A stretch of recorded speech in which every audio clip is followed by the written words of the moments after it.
Okay, so good morning, everyone. Welcome to this 11th lecture of quantum simulations using atoms and photons. Actually, this is one before the last lecture.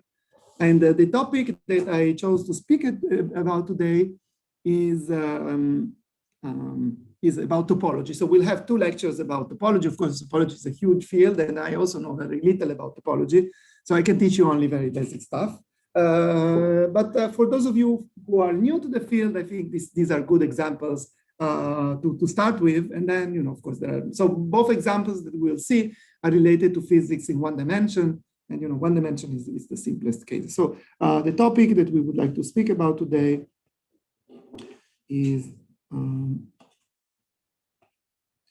topology and topological phases of matter.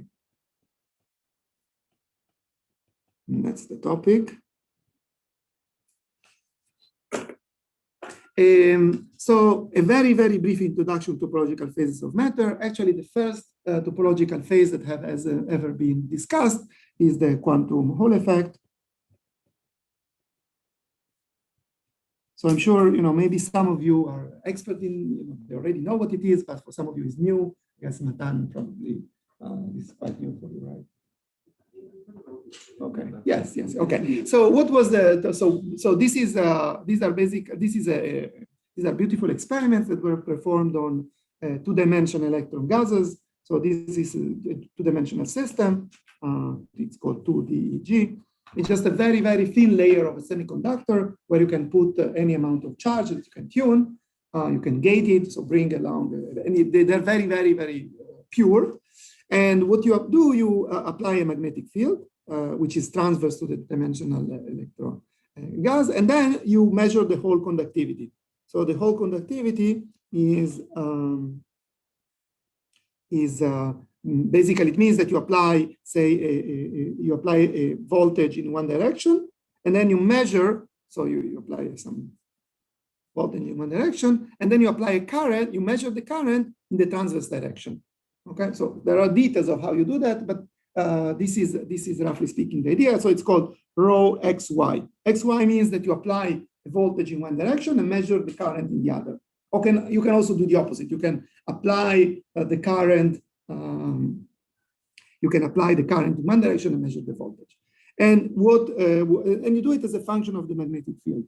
And what was found is that depending on the value of the magnetic field, actually, if you think of it as 1 over the magnetic field, you will see that this rho xy is quantized. And it's quantized in units that are the units of the quantum resistance. Essentially, what was understood is that this is related to different phases in which your electrons are found. So depending on the value of the magnetic field, the electrons can be found in different phases. And each phase is characterized by a well-defined quantum Hall conductivity. And this quantum Hall conductivity is related to the existence of edge states. So how comes that when I apply a voltage in say the x direction, I see a voltage in the y direction or the other way around, is related to the fact that there are sort of these skipping orbits. I mean, these skipping orbits, it's just a semi-classical description. What you really have are edge states. So gapless edge states.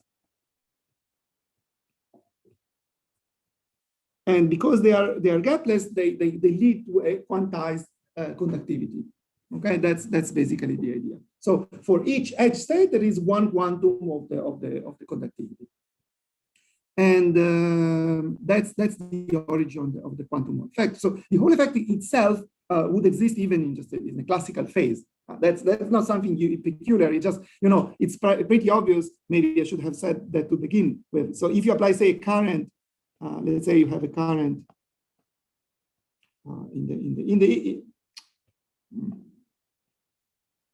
let's say if you have a current in this direction, there is a magnetic field, so you can apply what it is, ampere law, right? And so there is a current, there is a magnetic field, so there are some, there will be some, there is a force, right? there is a force, the velocity of the electron inside the magnetic field will give you a force. So in this case, it would give you a force in say, this direction, right? The electrons will experience a force in this direction. Right? What's this name?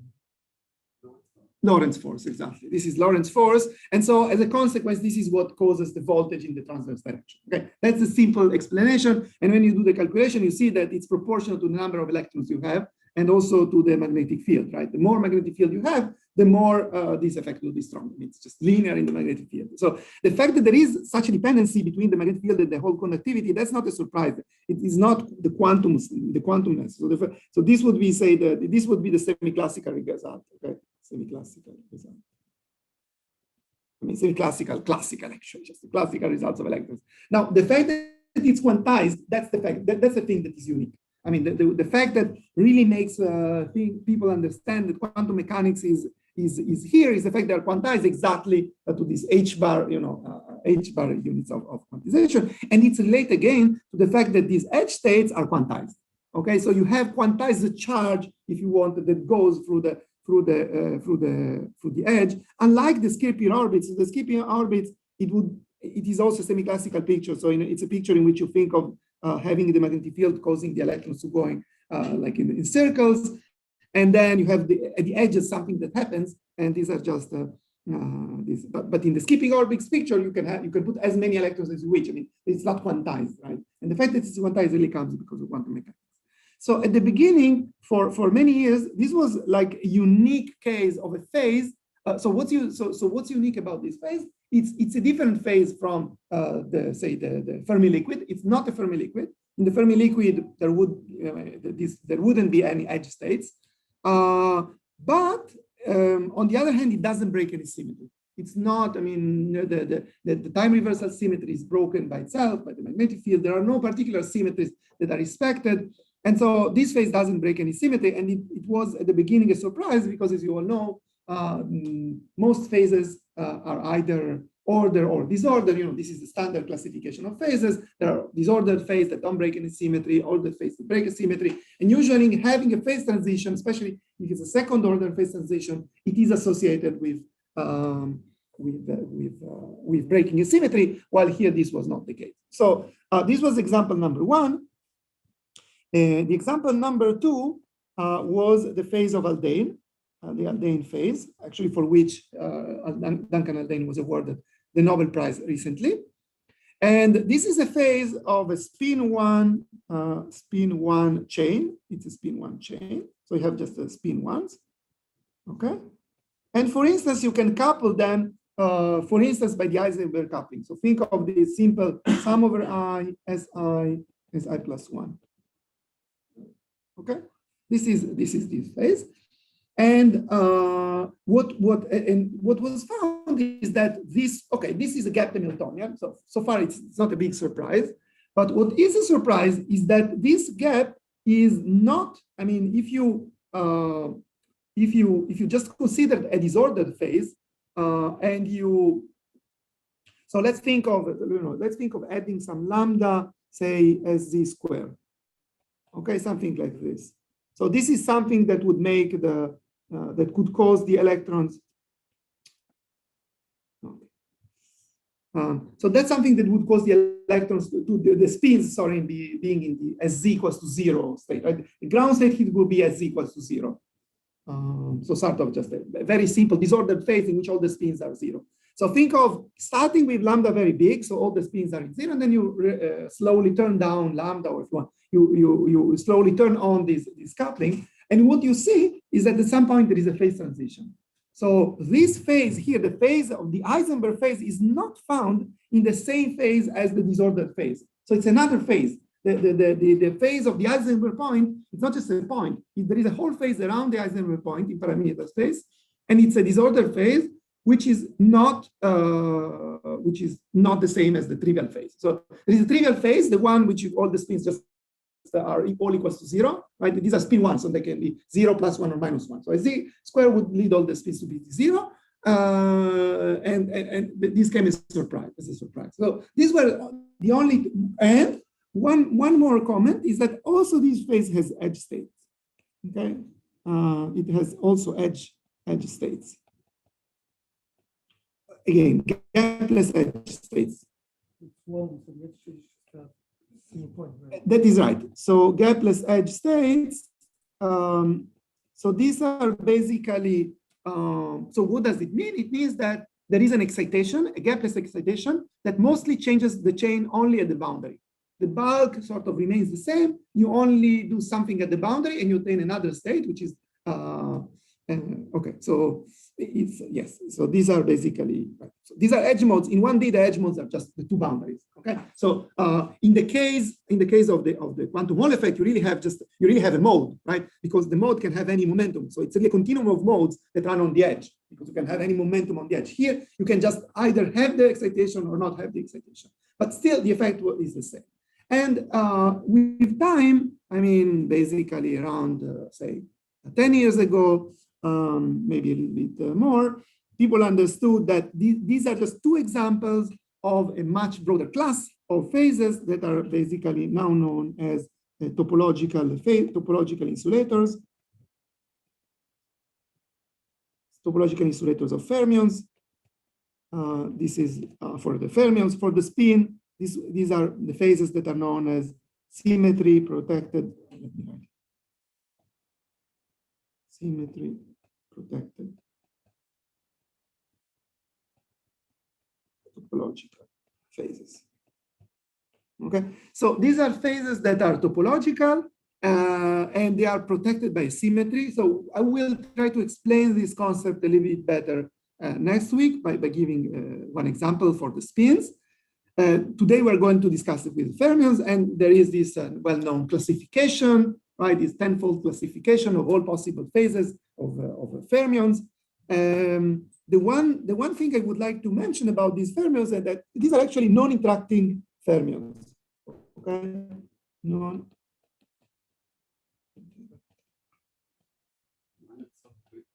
Yes.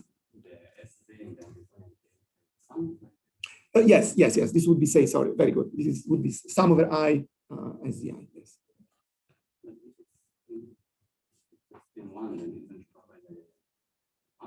No, it's one, so it could be either +1, -1, or 0. So the ground state would be when the SZ is 0, and I mean your question is natural because we are always used to speak about half spins, right? The spin half, so plus half and minus half, and here there is also the 0 option. Okay,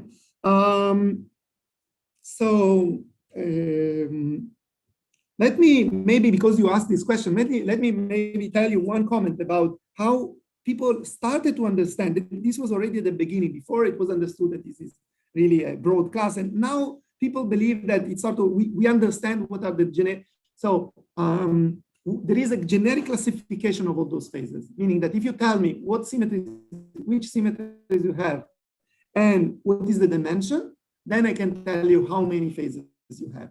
Now, of course, how we build those phases, that's actually, we also know how to build those phases. Then the question is, if I give you a specific Hamiltonian, in which phase it is found, that's a question that, this is a many-body question that we don't know the answer to.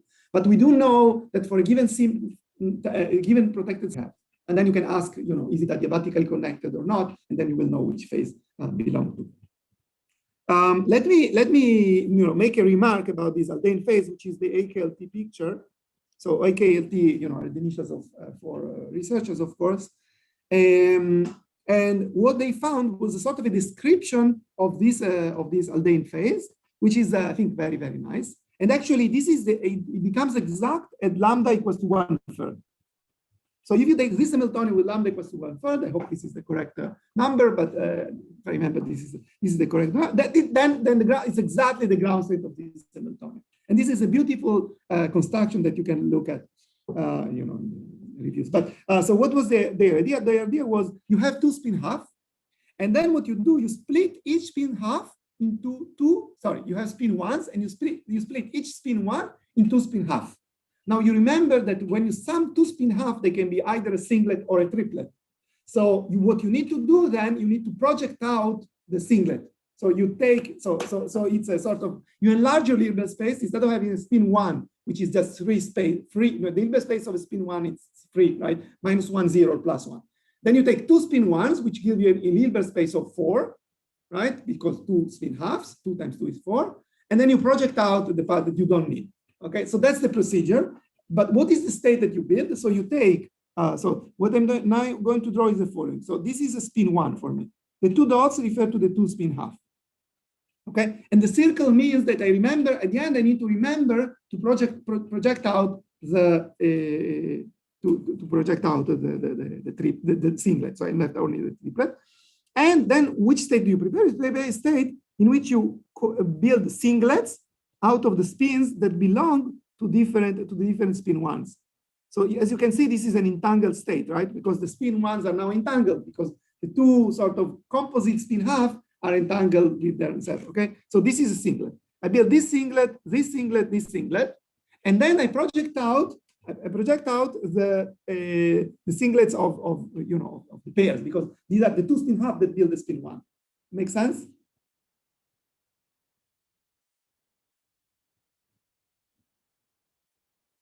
The red lines are singlets? The red lines are singlets. So before I first start, think of pairs of spin half. Okay, I have pairs of spin half, and I pairs of spin half, and then I build a state that is a singlet state of 2 spin half that belong to the different pairs. So I take the right spin half of 1 and I connect it as a singlet with the left spin half of to the left. No, well, that's just the state. You can do the triplet, but then it would be another state. And what I'm telling you is that the state I built is the ground state of this Hamiltonian. So the state you built is also a state, it's also a state, it's just not the ground state. You can compute the energy, you will see my energy is lower than yours. No, I mean, I'm just saying, why taking the singlet? This is just the state that it turns out that you need for building the ground state of this Hamiltonian. That was the discovery. No. I project out this here in a pair. So for each pair, must be a single in the ground state is a singlet, right? In the ground state, this is a singlet, while here this is a triplet. The fact that this is a triplet must be the case because I want to project it to a spin 1. So taking the triplet here leaves no choice. I mean, you have 2 spin half, you want to build a spin 1, so you take the triplet. So this is what is, these are the circles, okay? So this is a must. Okay, so this is a triplet. It's a triplet. Why? Because it's a spin 1, which is formed by 2 spin half. So that's it. Now, building a singlet with the red bonds, that's just a choice. You could do anything. I mean, you can do ferromagnetic, antiferromagnetic, whatever you want. It's just that when you build a singlet, you can show that this is a ground state of that Hamiltonian. I mean, it's remarkable. But what I like about this description is that it explains you what are the edge states, right? And the edge states are just the unpaired spin half. So there is a spin half here and spin half here that you didn't pair, and then you can either prepare it in the down state or prepare it in an up state. Okay, and this is the edge state. Right. So these are edge states, meaning that yes. So I haven't shown it to you, but it turns out that irrespective of how you prepare these 2 spin half, the energy of the state is the same. So you see that there are two edge states, one on the left and one on the right. 4 different edge states. There are yes. The ground state is 4-fold degenerate. Okay. So these edge states, actually, you can also think of it as just having many ground states that are one on top of the other, right? Because what is a gapless excitation? Gapless excitation means that you are still in the ground state. So you can really think of the ground state manifold as being formed of 4 sort of a degenerate ground state. After that, there is a gap. So this is a gapped phase. I mean, the spin 1/2, the aldane spin 1 chain is a gapless, is a gapped state. So if you want, except for those low-lying edge states, if you really want to create an excitation, what you need to do basically is to break a singlet. And this will cost you some energy. So there's a finite energy cost to break the singlet. So there is the degenerate ground state and then excitation. By the way, this is the same. In the quantum Hall effect is something similar, except that, as I mentioned, in the edge state, the edge state is now a band, right? Because you can have it's a continuum of momentum. So you don't really, the bulk is gap. So if you have an infinite system, then there is a gap. As soon as you have some edge, then the edge will give you some gapless excitations that sort of merge with. Okay, good. Okay, that's sort of a very short introduction to topological phases in 1D. And now let me move to the topic that I wanted to discuss today, which is a specific model. It's called the SSH model.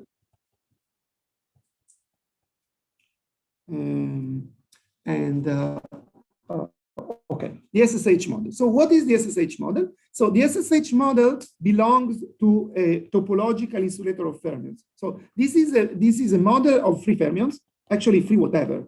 I mean, as you know, free fermions, free bosons are the same. I mean, the dynamics is the same. The only difference is that for fermions, we have Pauli principle. So if you say, so what does that mean? That means that if you have, say, some bands, right, in the fermions, you fill in the band, and then you start filling a gap. If you take a many-body system of fermions with some band structure, okay, let's say there is a band structure, okay, epsilon of k. Let's say there is one band and another band. So for fermions, what happens is that you take, now this is a single particle picture. Single particle picture of fermions and bosons is the same. What is the difference? The difference is that when I move in the many-body regime, I start filling in the bands. For fermions, when I have filled in an entire band, then I'm stuck, right? I mean, there is a gap. If I want to add one more fermions, second, you need to go here. You need to go to the other band. So it is really a gap Hamiltonian. For bosons, this is not the case. I mean, for bosons, you can put more and more and more and more and more. So to really have a topological phase of the SSH model, it should be a model of free fermions. The simulation we are going to see is a simulation of bosons. So it's not really topological. There is no gap. I mean, the whole idea here is that these are gapped phases. So they are protected, right? You know that if there is a gap, it means that small perturbations will not affect there is a phase which is well defined, because as soon as the perturbation is smaller than the gap, then you live in that, you are left in that phase. For bosons, it would be different. There is a problem with the simulation, that the simulation is simulating bosons. Well, really, you should have fermions, but let's put that aside. So let's describe a little bit the model of fermions. So what is the model? It's a very simple model. H equals to, so it's a model that a little bit resembles the AKLT model, but for fermions. The AKLT model was a model of spins. So it's a model in which you have pairs of sites. So let's call them A and B for simplicity. And so you have site A, site B, site A, site B. So this would be A1, B1, A2, B2, A3, B3, etc. Sorry, A3, B3. And then this is a model of free fermions. So what you have is hopping. And you can have two types of hopping. So you have a hopping of type T between A2 and A3, and of type T prime between the other sides. So this is T and T prime. Okay. So basically, we can write it as sum over I, T, B, I, let's go, A, B, right, plus B, A. This is the first term, and the second term would be T prime, B, I, dagger A, I, A, dagger I, B, I. What's the mistake here? Yes, okay, excellent. So apparently you are better than the editor of science, because in the science paper, there is a typo there for 4 years with this I and I. It's two times I. Okay, whatever. So yes, but again, the science paper of the experiment. I mean, of course, everyone knows what they meant. It's just a typo. Anyway, so this is the model, and now let's discuss. I would like to discuss two limits of this model. We will, in a moment, I will show you how you can diagonalize. I mean, these are just free fermions, so you can diagonalize very easily. But just to give an intuition of what's happening, let's consider a situation or let's take a limit. Let's assume that t is much larger than t prime. Okay. So what does that mean? That means that essentially the A and B are very close by. So you can think of the lattice like this. So A and B are really close by, and then there is a big jump. So there is like A, B, and there is a big jump.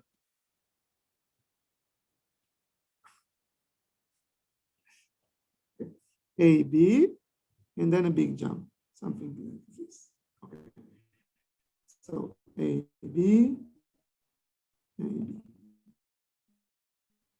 So how do you solve this Hamiltonian? So the idea is to basically, first of all, diagonalize the A and B. Really, that there is a symmetric and antisymmetric state, as always. These are the two eigen. If you had just a pair of A and B, then this would be just a symmetric and antisymmetric state. And the difference between the energy of symmetric and antisymmetric is T.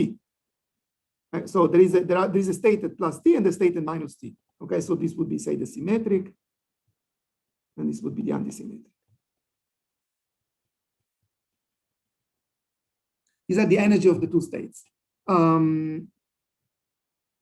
Yes. So basically, okay. Now what you do? Now we need to plug in the T prime as a perturbation, right? So I would like basically let's consider they have a symmetric state. I prepare a fermion that is a symmetric state of AB. It's a superposition of AB. Now what I want to do is to hop to the other state. Right?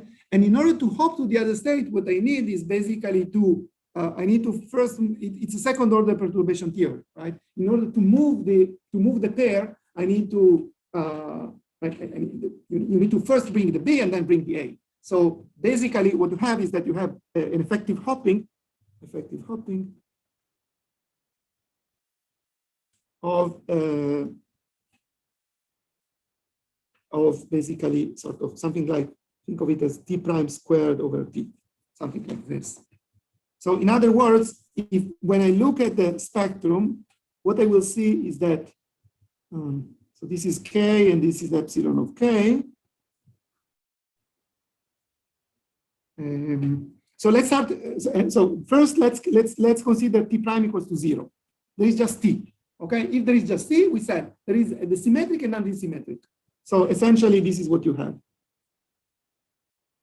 So this is T and this is minus T. Symmetric and antisymmetric. Good. Okay. You see that, but the energy is momentum independent. That's related to the fact that the eigenfunctions are localized. Right, so there is no the momentum doesn't influence the energy at all. Okay, so now we have a T prime which is much smaller than T but finite. So what will happen is that each of these bands will now, so this is pi over A, this is minus pi over A. What happens is that instead of having a straight line, so the energy now becomes momentum dependent, and it will become something like this. So you have something like this and this. Okay, so there is an energy which is something like T minus say, T prime squared over T cosine of Ka, and T minus T plus T prime over squared over T cosine of K over L. So there is a band. I mean, that's the idea. I mean, the idea I wanted to deliver is that now you have a band. Instead of having like just a line, you have a band. And then what happens? I'm not completely sure about this. I think actually this should be just a T prime, I think. Effective hopping, I think it should be T prime. So this would be something like this. T prime and T prime. Because eventually this is we have a single particle that is hopping. It's not, this is not a pair of particles. What I said was if I had a bound pair at AB, that I want to move, then I would need a second order perturbation theory. Here, just moving an electron which was in a superposition of A and B towards an electron that is in a superposition of the next A and B. So I just need to take the overlap between these A and B. Sorry, I need to take the matrix element between a superposition of A and B and the superposition of A and B. So it would just basically maybe there is a factor of 2 with respect to the Bayer hopping, but it's just a Bayer hopping. It's a single particle process. It's not a bound pair that is moving. It's just a single particle hopping from AB to AB. Okay. and you need, so you see, right, you have this is the term, right? You have a term that brings you from from say AI to BI plus 1. So there is such a term. Okay, okay, that's what you have. So so now let's look at the generic solution. So the generic solution is obtained by building basically thinking of the wave function as in a basis of A and B. So we want to think of our say psi k of being some basically vector with some u1 over k, and say let's call it ua of k and ub of k. So it's a wave function. So we want to describe a single particle wave function as like the two sides. If you in real space it's even simpler. So psi I, which is just say ua of I and ub of I. So there is, the weight of a wave function at site I and the weight of a wave function at site B. Okay, that's the idea. And then using this notation, you can rewrite the Hamiltonian as follows. So the Hamiltonian in momentum space will become something like this. So it's sum over k dk dot sigma k. Okay, this is say in the first quantization. So this is in the first quantization. The second quantization, it would be something like this. It would be A, K, B, K, dagger, this H1 of K, A, K, B, K. Okay, as usual. So, okay, you see that our Hamiltonian is quadratic in A and B, and I can write it in terms of a matrix. That's the whole idea. Where what is this? The sigma is just the Pauli matrices. Actually, this is not the K. This is just sigma. This is just the Pauli matrices. Okay, just irregular Pauli matrices.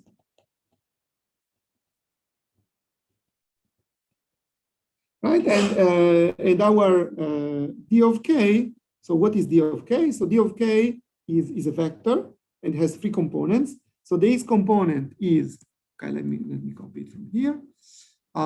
So the d component is t plus t prime cosine k.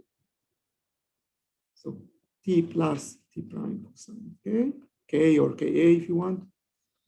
T plus t prime sine of ka, and then 0. Okay, that's a very simple. I mean, you know where this comes from, right? Because the T, basically, the T connects AI with BI. So it has no momentum dependence, while the T prime connects BI to AI plus K, A plus 1. So when you move to the Fourier transform, you get either E to the IK factor, right? Because you flip to the M1. And so there is a real part, which is the cosine of K, and the imaginary part, which is the sine of K. And this is not T prime. This is just T. Yeah, this is just the T prime part. Okay, so the real part connects to sigma k, right? Because sigma x, this is the part that connects to sigma x, right? Sigma x is just 1, 1, and this is the part that connects to sigma y, which, as you remember, is I minus I. So this is the real part, and this is the imaginary part. Okay, it's a simple exercise. You can do it on your own. Okay, good. Now, yes, Ka, yes. Okay. So now there is a beautiful way to let me tell you what is actually the energy. So this is just the state, and the energy gap. You can what you need to do is basically to you need to diagonalize this matrix. And when you diagonalize the matrix, what you find out is that the energy epsilon of k is simply the absolute value of the vector d of k.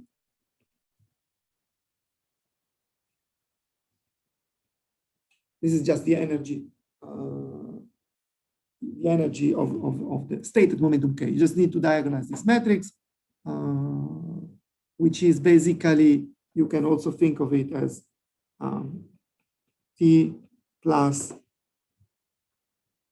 I t prime to the ik. It's just the same, right? it's the real part squared plus the imaginary part squared. So the square, I mean, yeah. So this is the size. So if you think of D as a vector, the energy is the size of the vector. Okay, and now it's very nice because you can actually write it in a pictorial way like this. So let's plot.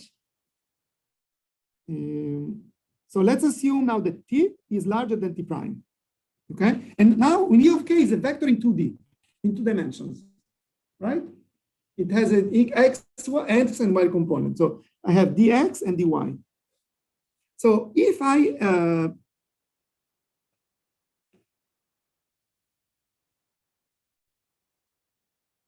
okay.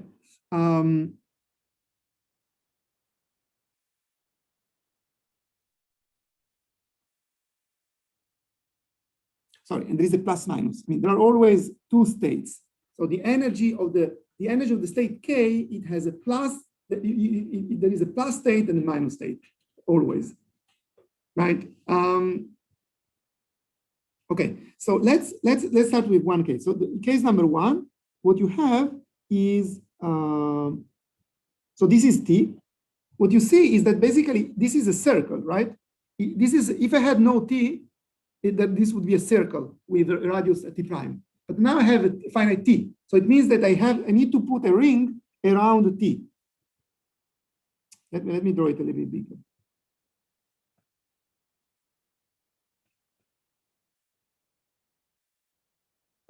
Okay, so this is T. And what you do a ring with radius T prime. Okay, this is the vector D of K as a function of K. This is the X and the Y. Okay, so that means that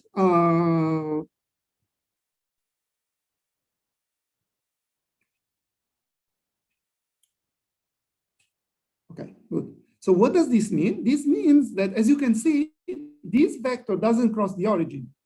What does it mean? It means that it's a gapped state because all dk are finite. Dk are all finite. They're all larger than 0. Right? The vector dk is always you don't cross the origin. Okay. Now, what happens if instead I have?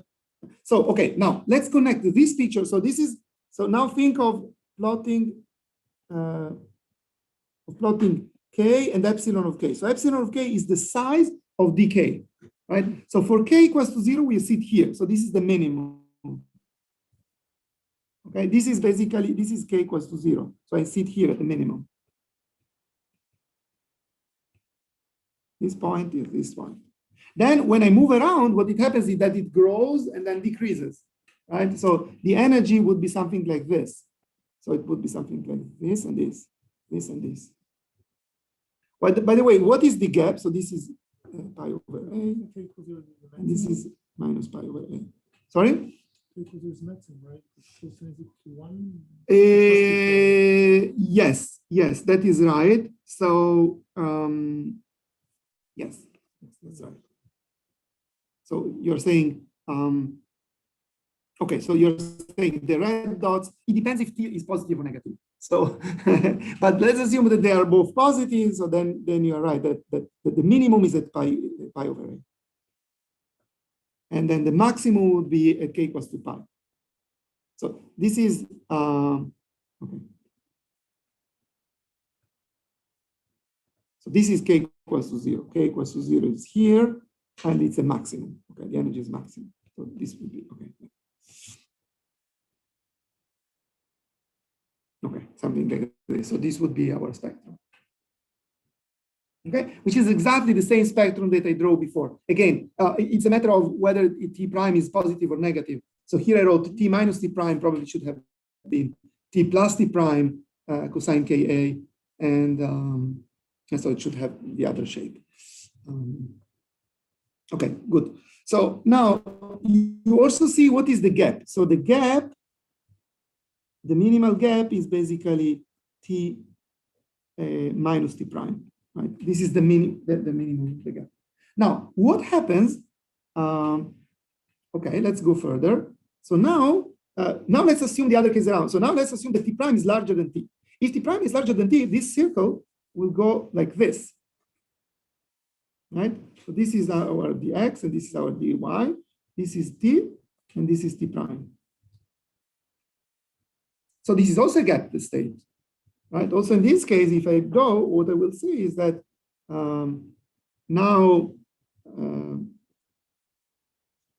so again, actually now the minimum would be, so it would be something like this probably, right?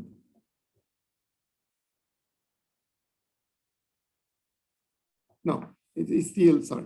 This is k equals to 0, this is k equals to 0, so it's still the one which is far away, so it's something.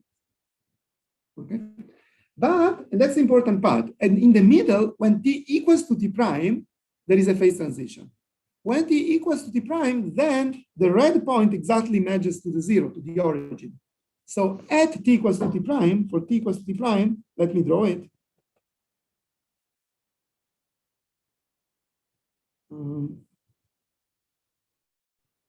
At t equals to t prime, then what you see is that there is a gap closing.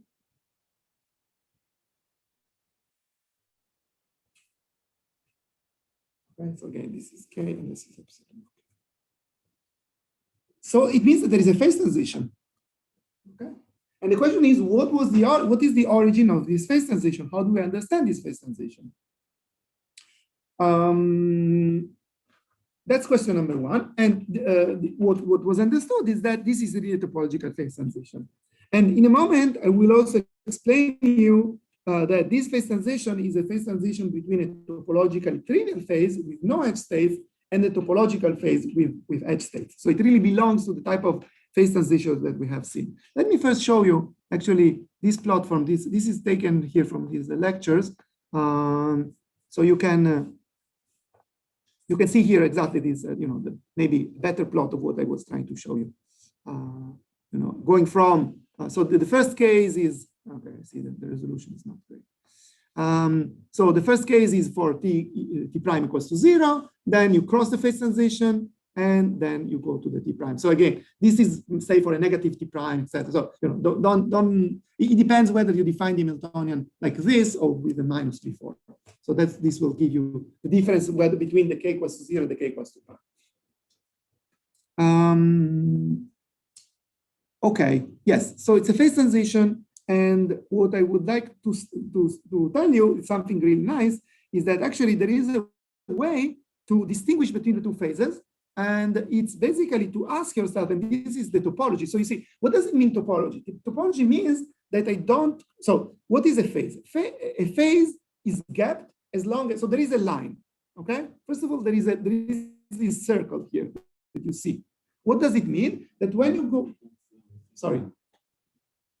First of all, there is a circle.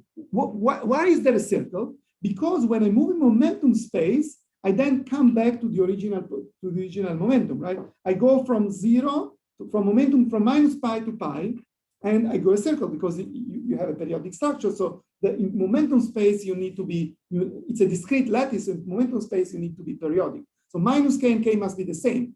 So therefore, this is a ring. I mean, when I follow the energy, is a ring. Now think of modifying this Hamiltonian, adding, say, other terms. So instead of being a cosine k, it would be cosine k plus cosine 2k, cosine 3k, etc. It doesn't matter. Whatever you do, when you go around the Brillouin zone, you must come back to yourself. So that's statement number one. Statement number two is that if I cross the origin, I'm gapless. Okay, so it means that I can deform this circle as much as I want, as long as I don't cross the origin.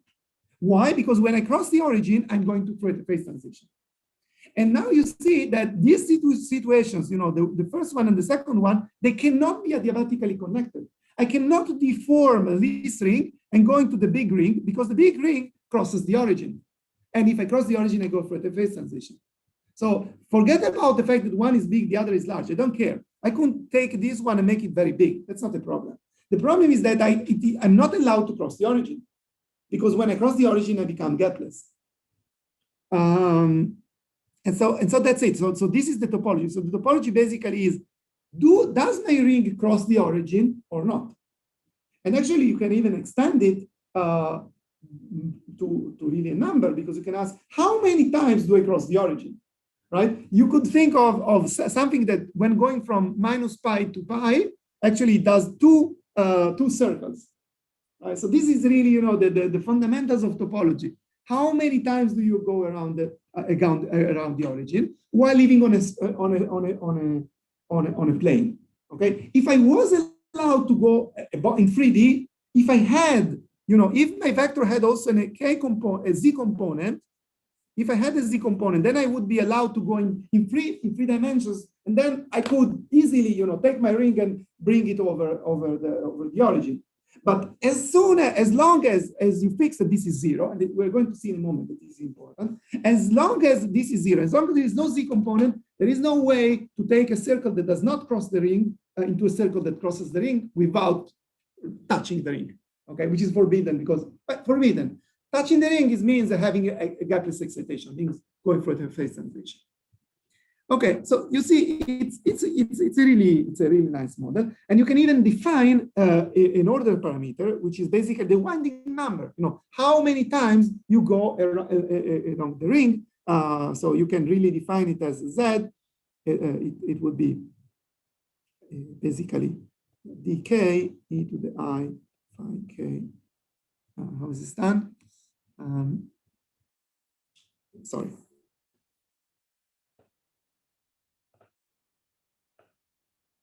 Is d phi of k dk.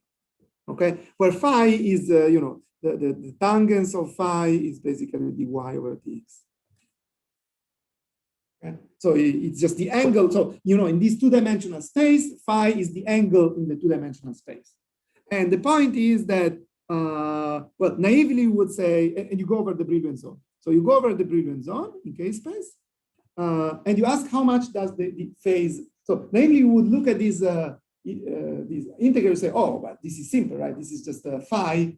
This is the integral of derivative of phi. You would say it's just, if phi is periodic, then it would be zero. But what can happen is that when going from minus pi to pi of k, phi actually goes from 0 to 2 pi.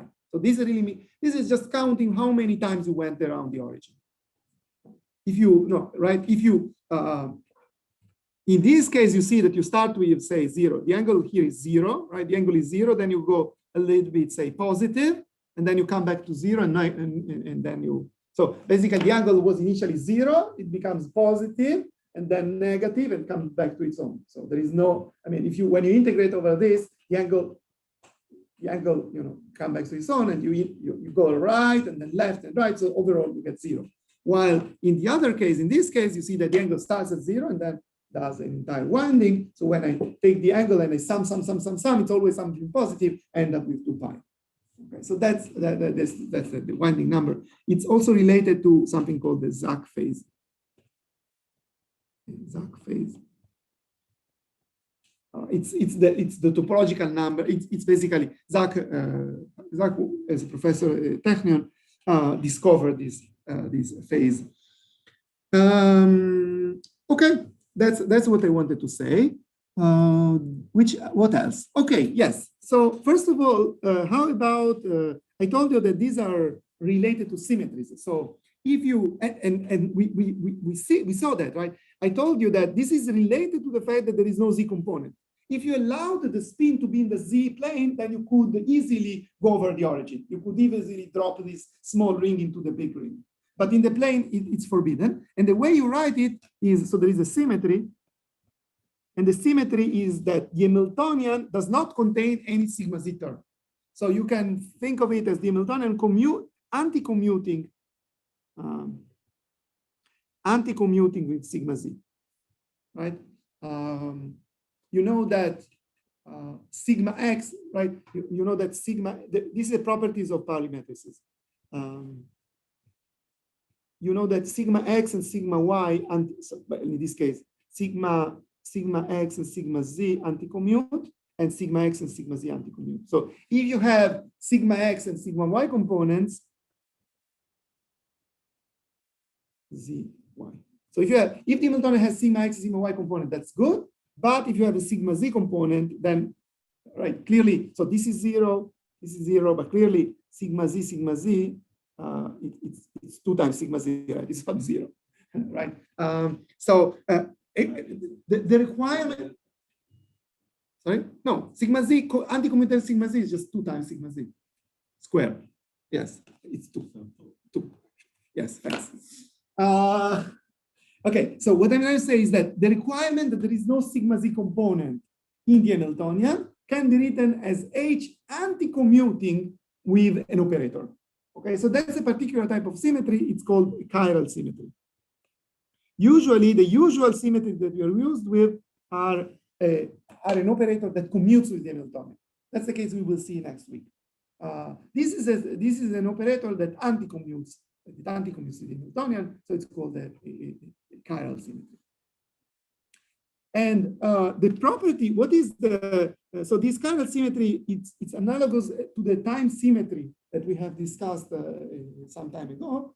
And what it allows you to show is that if there is, if say let's say that you have some u of k state that is an eigenstate with energy E. So u of k is an eigenenergy of state E. Then what happens is that sigma z times u of k would be a state with energy minus E.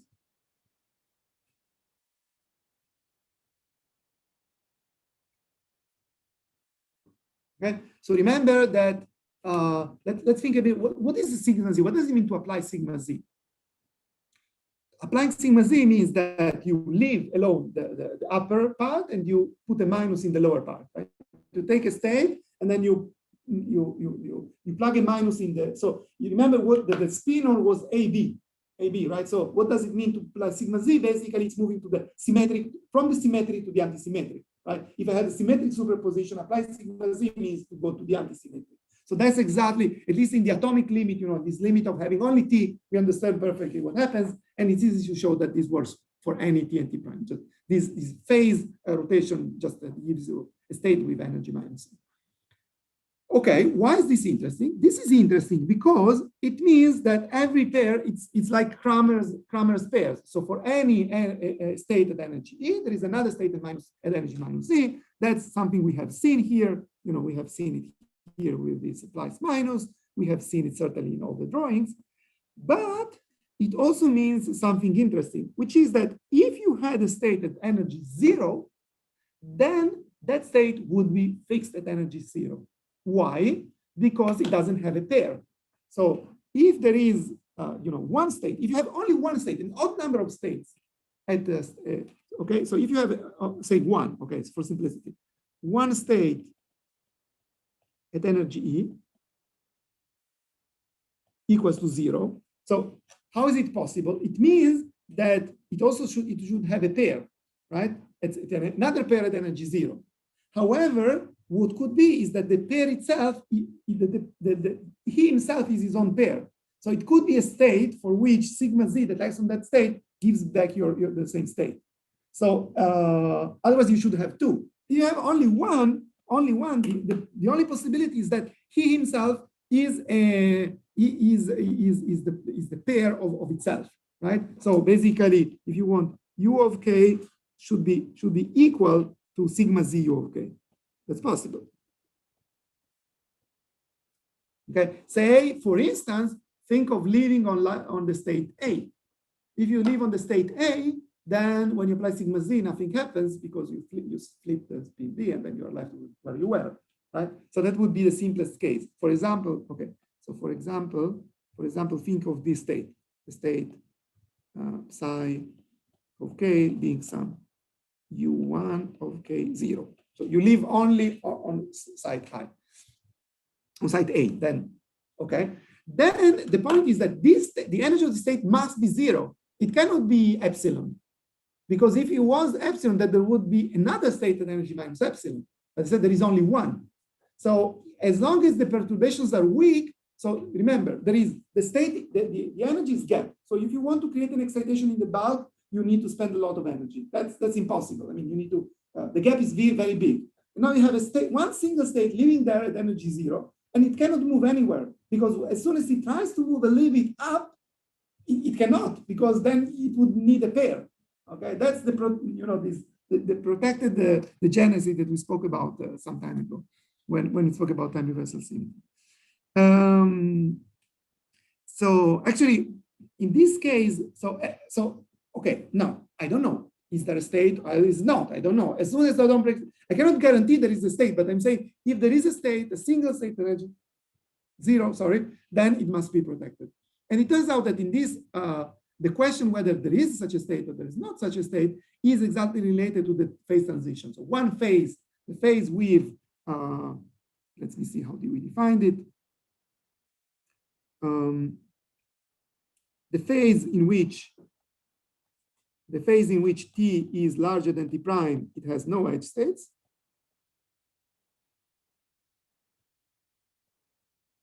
And the phase of T prime, larger than T, then it has 2 edge states, one for each edge. Now you may jump up and say, but wait, you told me that you want 1, now you are telling me that you have 2. However, these two, because they are localized at the edges, they cannot talk together. So in principle, you could say, well, this could be, you have 2 states, 2 states at energy 0. You could say, well, the one on the left goes to energy epsilon, and the one on the right goes to energy minus epsilon. That would be fine in terms of the symmetries. The problem is that because they are so far apart, there is no, any perturbation cannot connect them, because you would need a perturbation theory of very, very, very high order in order to connect them. So as soon as all your perturbations are local, then you cannot, these are protected edge states. Of course, if you, well, for instance, if you closed, right? If you close the edges, then you wouldn't have any edge states anymore. So clearly, in that case, you can open it up. But the assumption is that the system is very long, and you can apply only local perturbations. And so I cannot make the edge on the left talk to the edge on the right. And as a consequence, they need both of them they don't know of each other. You can think of, for the state that lives on the left, it's as if it was semi-infinite on the right. So it doesn't even know that there is an edge state back there. And hence it says, oh, I'm here at energy 0, I cannot move anywhere. If I go to energy epsilon, I will make this kind of symmetry unhappy. And so it is fixed there. Okay, let me show you just, in this case, it has a very simple meaning actually. Because you see, which is shown here in this picture. So you see, if T is large, so it means that basically, sort of in the atomic limit at least, what happens is that the states are just the symmetric state, right? This is symmetric state, symmetric. These are just the ground state, right? The eigenstates are just just localized in momentum space. The energy is momentum independent. What are the eigenstates? The eigenstates are just the symmetric. This is just the eigenstates of the system. In the case of T prime larger than T, then it's the symmetric, but on the bond, right? Because these bonds are very strong. So you need to take the symmetric of this one, the symmetric of this one, symmetric of this one, and then a little bit like the AKLT, you have one state that is left alone, right? There is one side that is weakly coupled, or in this case, it would lead to an edge state. So in the atomic limit, if you had only T prime, then the eigenstate would be just either put a fermion or not put a fermion here. Of course, when you add the T prime, what will happen is that these edge states spread a little bit.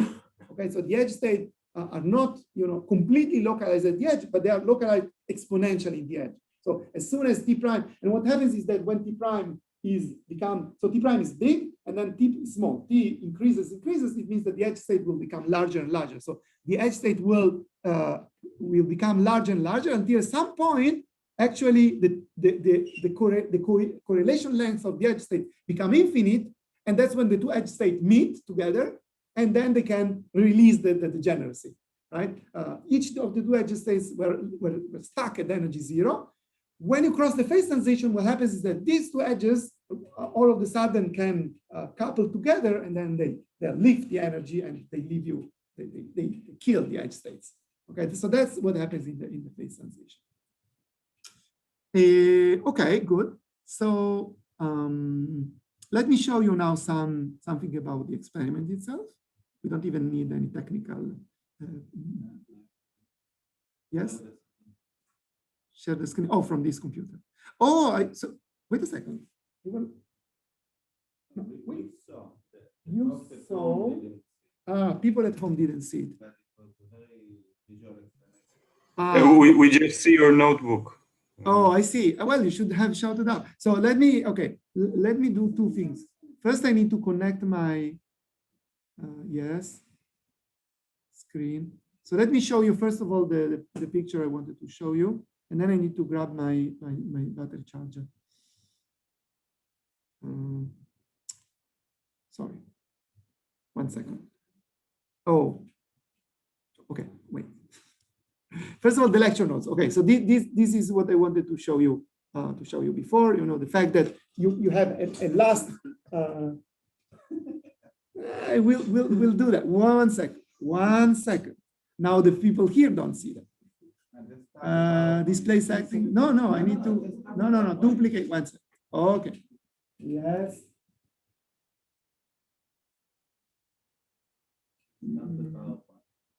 Stop the power. Okay, good. Now there is a zoom. Okay. Let me grab my charger.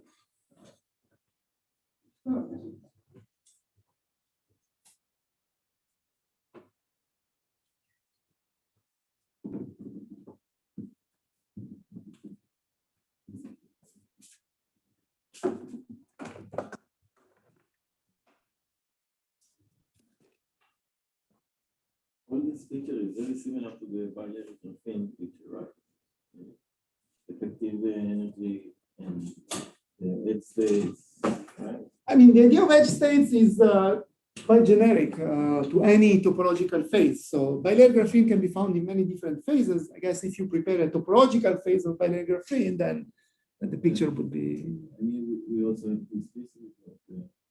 Yes, so the way that usually you build these topological phases, if you want to have basic, so here we have these A and B lattices. That's what allows, so you know, the basic picture is often the same, that you have some two-dimensional plane that you need to map it into some other plane. Now, in here you have A and B. Usually in materials, it's easier to have spinful fermions. So these A and B are basically the two species of, so say, the two spins. Or well, and then you can, you have a similar picture that, when going from minus pi to pi, actually the spin rotates by 2 pi or something like that. So you need to come back to you need to come back to the initial state, but the spin in the meantime could rotate. So that's the picture. Okay, so topological lasers. Let me.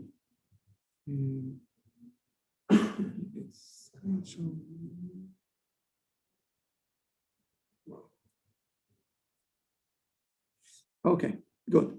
So first of all, something about X. So this is an experiment that realized the SSH state model. I recall that this is done with bosons. Bosons. Wait.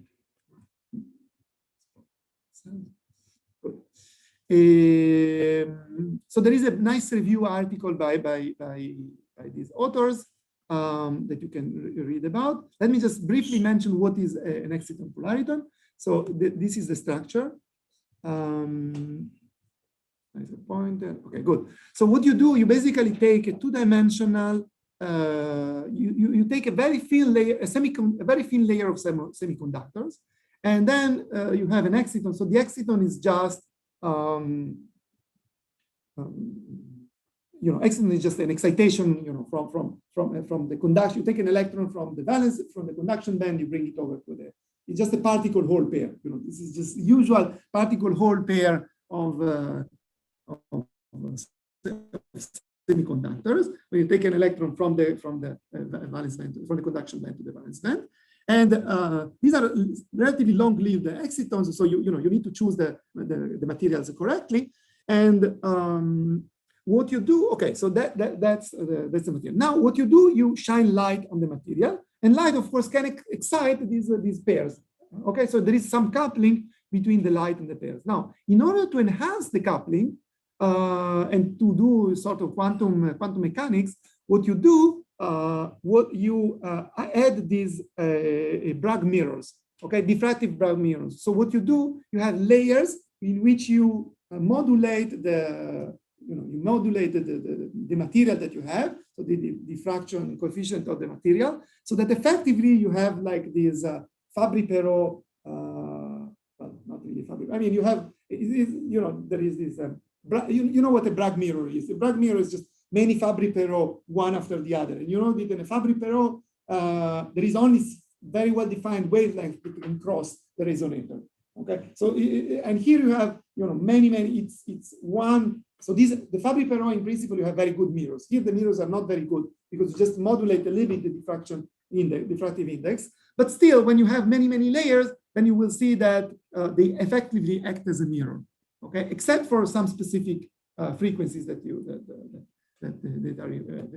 can pass through. All the others are sort of trapped inside the mirror. So what you do a sandwich, and the reason you want to do a sandwich is you want the photons to live inside between these mirrors long times, so that they interact stronger with the exciton. Okay, usually the interaction between a single photon and an exciton is very weak. I mean, it is true that if you shine light on a semiconductor, you can excite particle-hole pairs, but the probability is very low. And then this is not enough to do many-body physics. So what you want is to enhance the coupling between these photons and the excitons, and this is done using these mirrors. Okay, so that's the technology. And so what happens is that you have now two types of excitations. One type is the electrons. Okay, the electrons. These are the electrons. What you see here. It's called the lower polariton or exciton. I mean, the exciton is just an excitation. So it has an energy momentum dispersion.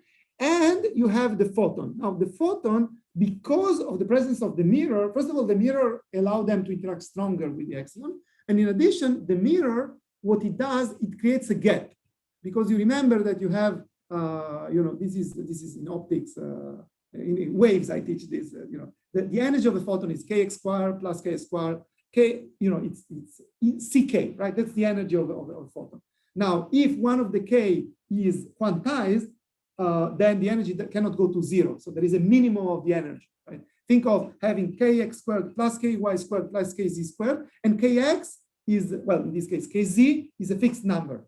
It cannot go to zero, and this is because of the mirror. So the mirror, quantizes the kz. If kz is zero, there is nothing. I mean, these are closed boundary conditions.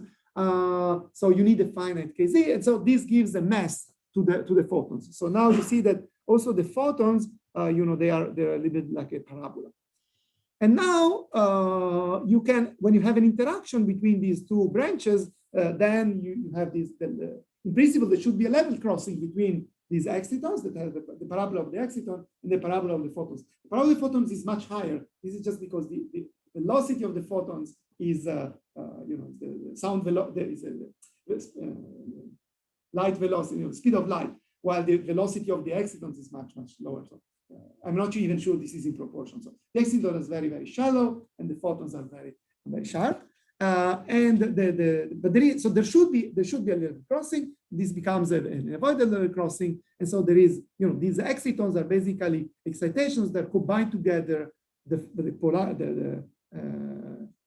polaritons. They combine together the excitons and the light. Okay, so they are combined excitation that have an excitonic and a photonic. So the fact that the excitonic part of it, that's what makes them interactive. Because remember always the problem with photons is that they are and it's a linear system, right? Maxwell equations are linear. So photons never interact. And the fact that here you couple them with the excitons allow them to interact. And in a series of experiments, this allowed people to study the exciton-polariton condensate. So remember, we have you have spoken about this BEC of light, and here it's another BEC of light.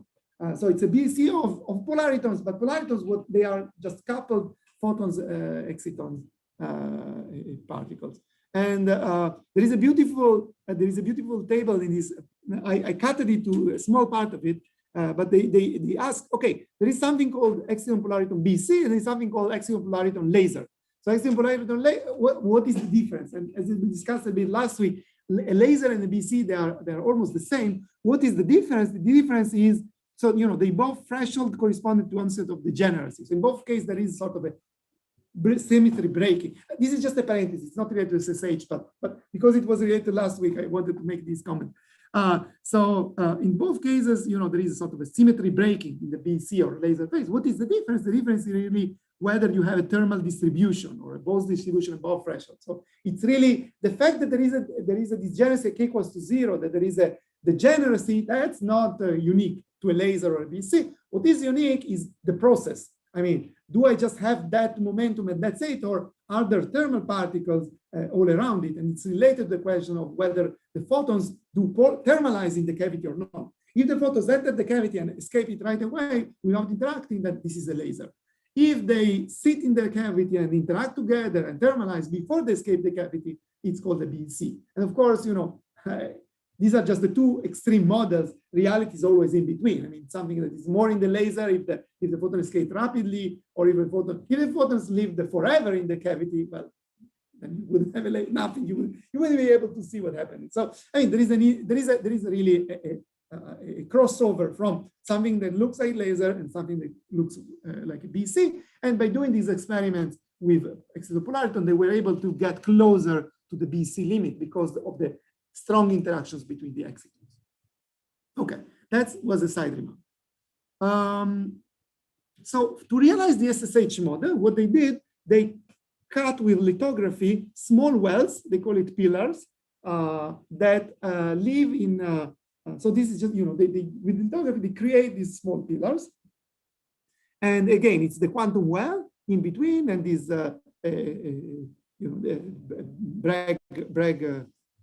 Bragg mirrors it's just the same picture. It's just this picture when you cut it with lithography. Now, what you do? So what you can do, remember that we are speaking about photons. So there is no way to, even if you have a model, there is no way to fill in the model with fermions. But what you can do, you can study the different energies. And you can, for instance, target an energy where so these pillars have some transverse modes, okay? Think of the well being very, very thin, so Kz is quantized, and you are left with a two-dimensional two-dimensional ring, circle actually, a two-dimensional circle. You need to diagonalize, so that's exercise number 8 in waves, and then you see there are these Bessel functions. So you can really think of them as these SPD, so it's like orbitals. You can think of them as orbitals of a 3 dimension. These are just really the Bessel functions in 2 dimensions. So there is the zero momentum, and then there is Px and Py. Now, what is so this is the Px and this is the Py. And what is the difference? The difference is that in the Px case, you have a lot of interaction between two wells, and very little. So in these two wells, they have a lot of overlap. So the tunneling probability between these two wells is very high, while the tunneling probability between these two wells is very low. Okay, there is here what is shown here is just the wave itself, but there is always some evanescent wave. So there is some overlap between these P and these P because the evanescent wave have a good overlap.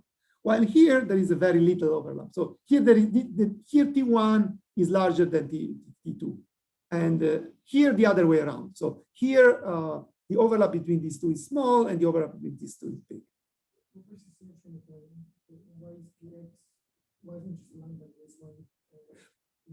Well, I mean, so it's related. I mean, you're right, but it's related to, it's related to this specific topology. So basically, think of fixing.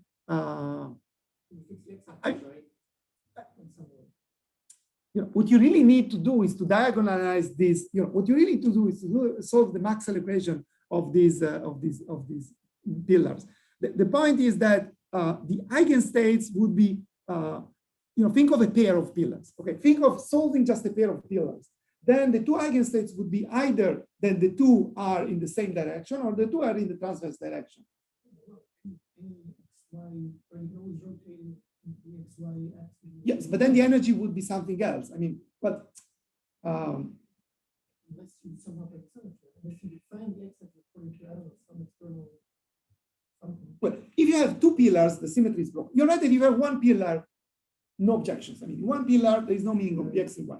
You have two pillars. Think of now two pillars. In two pillars, there is the mode, sort of the good mode, and there is the bad mode. Right? The good mode is where they are in the same direction. We call it PX, and the bad mode is the one in which we are PY. And okay, good. And they have different frequencies because there is a finite overlap. That it's I would say it's like this motion or this motion, like that, maybe.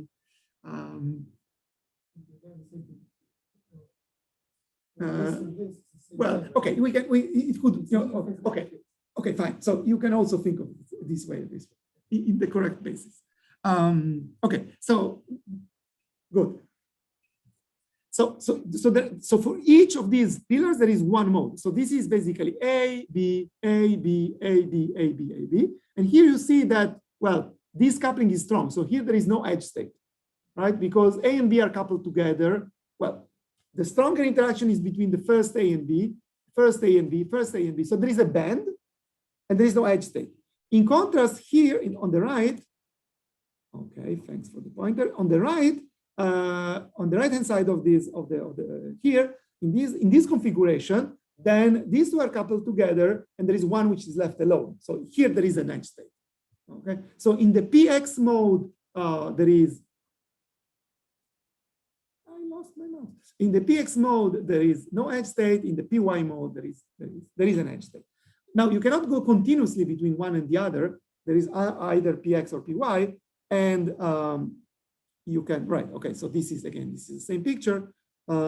This is in theory. So in theory, what you will see is that you have, if you just count the eigenvalues, you will see that there are many eigenvalues in the first band, many eigenvalues in the other band, there is no edge state, while here you have two edge states, and the edge states are localized on the edges. You see that they are mostly on A. This is something we discussed, they're mostly on A, but they don't sit exactly only on side A. They sit a little bit and they exponentially decay. Okay, so this is an edge state. Okay, so this is in theory. How it looks like in reality, in the experiment. So in the experiment, they can probe separately PX and P, they can probe either the bulk or the edge, and they see that, you know, in the bulk there are these in the bulk there are these. So say this is PX, okay? So in the PX, sorry, this is PI. So in the bulk here there is no edge state, and here you see those edge states. So these very shallow lines are related to the edge states. And actually they can even, the beauty here is they can probe each pillar individually, and they see that if you take a state, this is the bulk state, then you know, this is a state that lives on all the edges, while here there is a state that lives only, sorry, this is a bulk state and this is an edge state. So they can, you know, they can combine, they can probe the system at different frequencies and ask, study the spatial distribution of the excitations, in the different bands. Okay, you see these you see this P, right? This PX, right? Not only that, but actually they can, this was very weak intensity, they can enlarge the intensity, and then at some point they see lasing. So this is the photoluminescence, and you see that it's like a very, of course, the more you shine light, the more there is, but at some point there is really a sort of a transition to lasing. And actually what comes out that's sort of surprising is that the lasing is mostly in this edge state. So most of the energy is actually emitted in the edge itself. And they have here an explanation which I find a little bit puzzling. The fact that the chain lasers preferentially in the edge state rather than in bulk can be explained by the localized character of the form. And indeed, polaritors in the band states can propagate away from the exciton spot, reducing their lifetime and precluding lasing in these states in favor of the confined edge state.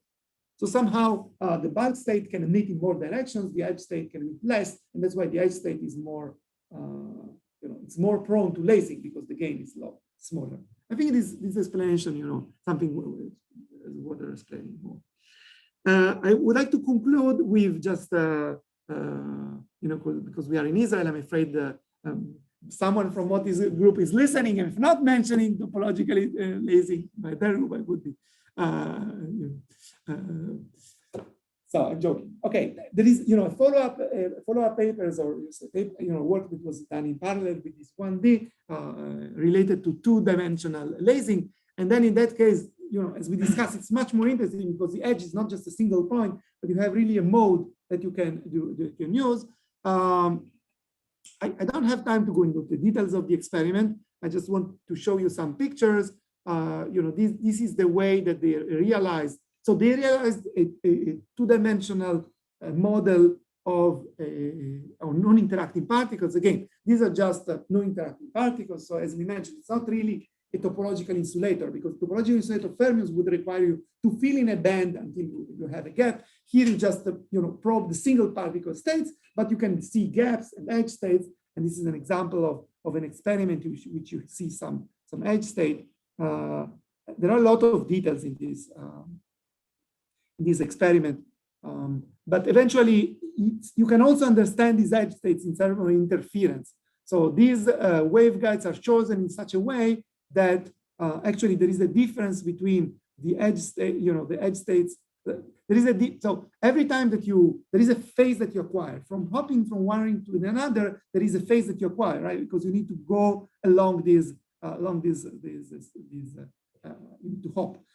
So you go along these waves and you acquire a phase, and then they play carefully with the difference of the phase between this ring and these two rings. So really, this ring and this ring, they are different. It's not just a perspective. It's not a different perspective. It's really the size of this ring is different than the size of this ring. And as a consequence, you acquire different phase when you move up or when you move to the left. And this will leave it like a magnetic field, right? You remember a magnetic field, one way to describe magnetic field, what it does, it leads to, there is a gauge in which you can see that you can think of the magnetic field as if you acquire the different phase when moving from to the X and Y direction. So this sort of demonstrates an effective magnetic field.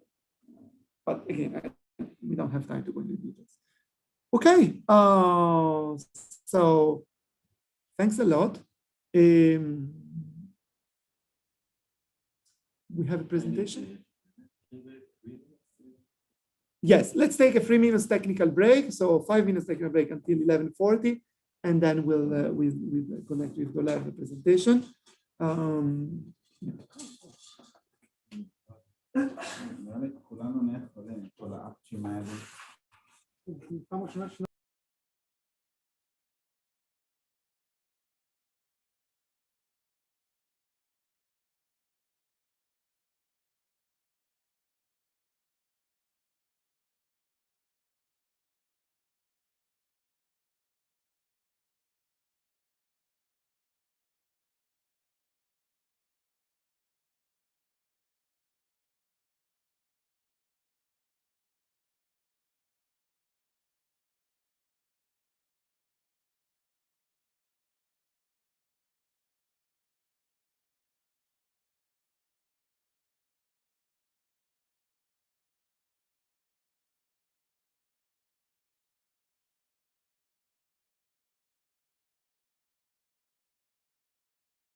אוקיי, האינטרנט פה באמת דפוק.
Okay, we are back to business. So Dolev is now connecting. Can you? Oh, you are in the. Can you open your? Yes, share the screen.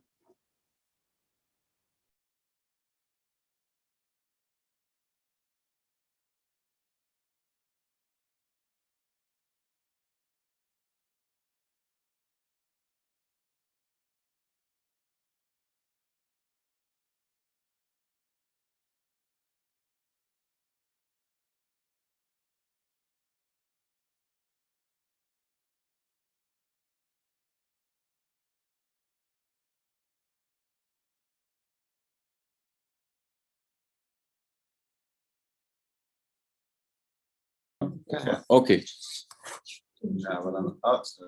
אנחנו לא רואים עכשיו כלום. זה ה-HDMI, לא, זה המחשב דפוק.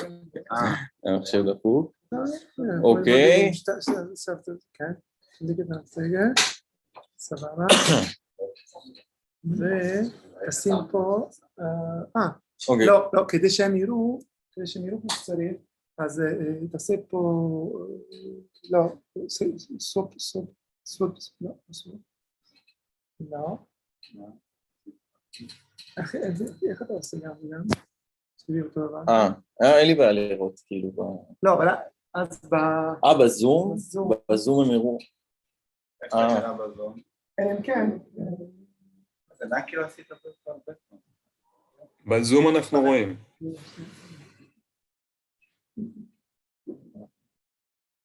אוקיי. אין לי איזה נוטס, אז זה לא... בסדר. אבל איך עכשיו אני... רגע, בסדר. עכשיו ספורט.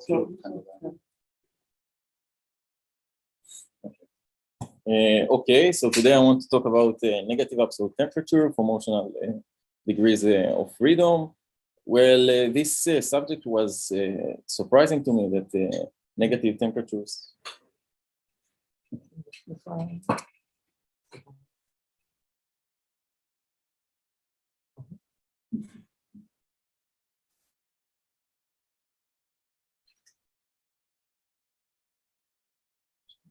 של הדסקטופ ולא של המצגת? כי אחרת אתה רואה רק חלק מהסיפור.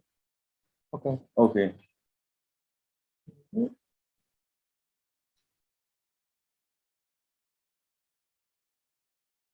לא קורה. אוקיי, אוקיי, יפה.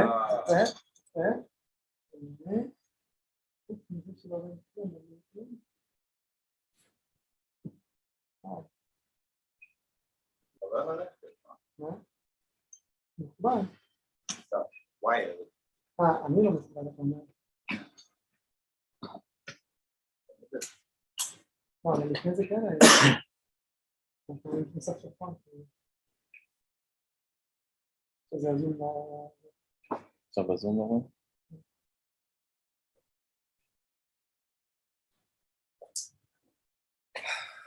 קשה.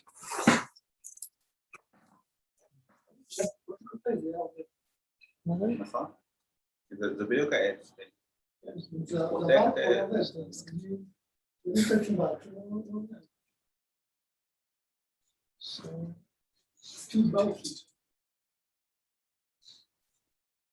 אפשר לוותר על היוטיוב. מה זה? You know how we come on Yaakov? 1 to infinity. So 2 is the bulk. Remember, I'm trying to allocate 1, 2, 3. Yeah, I know. But you're trying. I'm trying. Operative word, trying. We appreciate the effort, but 3 is a bit much. מסתובב עם הפוסטרים שעושים את האדבוקייטים הזה. אוקיי. זה כיף לכם. אוקיי.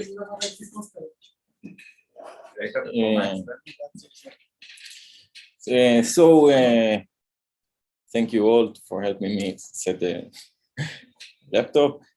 I want to talk about negative absolute temperature for motional degrees of freedom. So, what this concept means, how can temperature be actually negative?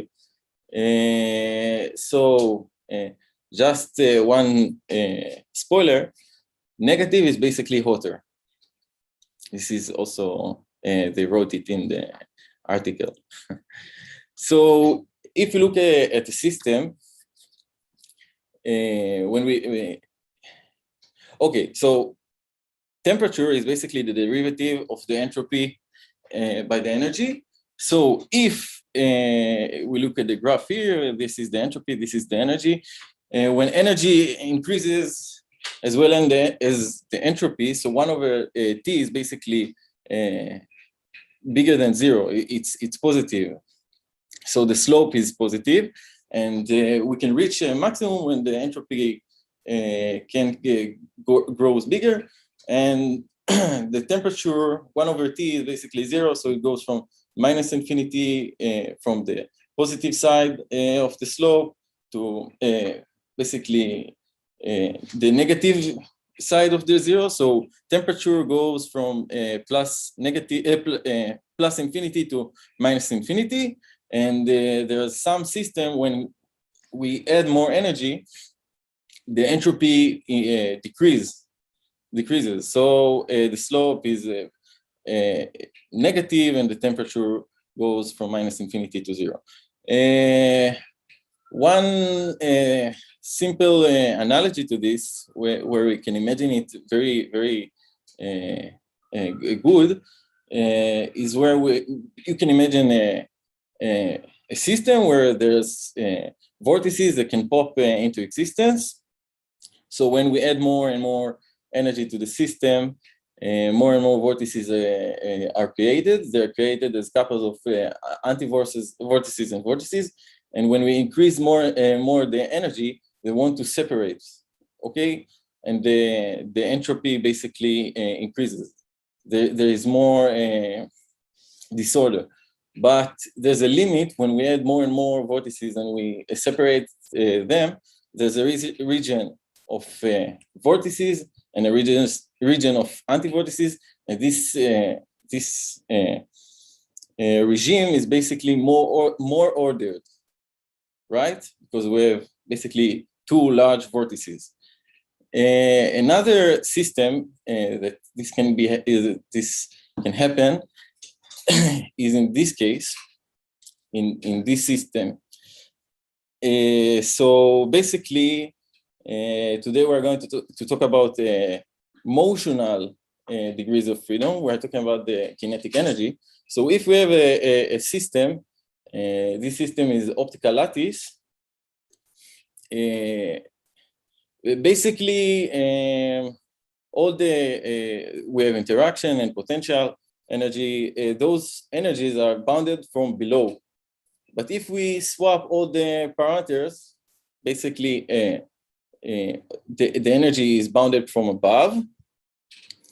And if all the upper all the upper states are occupied, we're entering the minus temperature regime. Okay, we can imagine it. Okay, we can understand this thing like this way, and we are at the positive temperature regime. All our balls want to be in a valley, and when we go to the infinity regime temperature, all states are occupied, but we can increase the energy and basically excite all the particles, and we basically occupy all the higher states. This is why we have we need that the energy will be bounded from above. So basically, we are reaching the maximum kinetic energy, possible. Okay, so basically the balls cannot fall downhill because we can't add more kinetic energy to the system. So just getting back to this picture, this is picture from the system. We had an optical lattice. Let me just show you the Hamiltonian. We had an optical lattice where U is a parameter that's controlled by the Feshbach resonance. It's basically the interaction. V is from the laser and J is the tunneling. Okay, sorry that I'm hopping from one slide to another. So just I want to know that for the positive energies, the system should look like this. This is the Brillouin zone. So we can see a sharp peak in the middle. So the middle in the Brillouin zone is basically almost zero kinetic energy, right? So if we look to the negative temperature regime, all the edges of the Brillouin zone is occupied, and this means that the kinetic energy has reached maximum. Okay, this is a nice video that shows what I'm talking about, how we can reach negative temperatures. There's an upper bound to the energy. Just more visual effects to understand this system. Okay. So as I said, those people, Braun and everything, Rosenheimer, they use an optical lattice, and they can control the laser. They can control V. They can control U using the Feshbach resonance. And J is basically the tunneling. So if V is strong enough, we can neglect the tunneling. So they started by increasing V. And when we increase V, as I said, there is no tunneling. So basically, we enter somewhat of a mode regime. And in region 2, what they did, they actually flipped all the parameters. So U can be attractive, right? So U becomes negative, and V, they go from trapping to anti-trapping. If we do that, basically the Hamiltonian goes from H to minus H. So all the energies are bounded from above. So after they reach the mode regime, here they flip it, and the third part is when they want to escape the mode regime. So U over J, they decrease it. Here we can see the pictures. They started with two BCs. This is a picture from a flight of time. We talked about it. Time flight, right? So when they enter the mode regime, there is no tunneling. So they said we cannot see anything. Both BCs look the same. The blue ones are the positive temperature regime.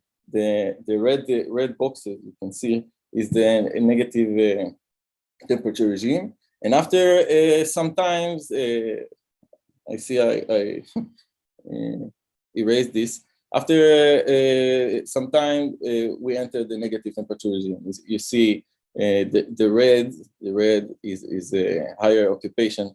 So all the maximum kinetic energy states are occupied. So they ask themselves, is what they got is proportional to the theory. So basically, this is the fit picture for the positive temperature. This is for the negative temperature. This is the data. This is the theory, and we can see that basically the positive temperature are they are controlled by the negative kinetic temperature of the sample, the system, and vice versa. I mean, the negative temperature has the higher kinetic energy state. Okay, so they ask themselves, is this picture is even stable? Is it in equilibrium? Right, is it in equilibrium? So basically, they wanted to see the visibility. So this is the function of the visibility. So NB is the black squares, the NI are the red squares. This is for different trapping parameters. So the bright red is for high anti-trapping. And we can see that it is fairly stable. It is very stable state, and the positive temperature are the blue ones. And as we decrease in color, we also decrease in the strength of the laser. This is a nice picture of all the data. We can see how the BC change over time. Just remember that the red boxes are the positive temperature and the blue are the negative. Red are the negative temperature, blue is the positive temperature. And I hope I was clear. And that's it. One thing to know that I saw some video that they said that laser is not a negative temperature state, because we also have to pump the system all the time. And I just want to clear that this is an equilibrium state. They did not change it after they swapped all the parameters. Closed system. This is basically closed system, right. Okay,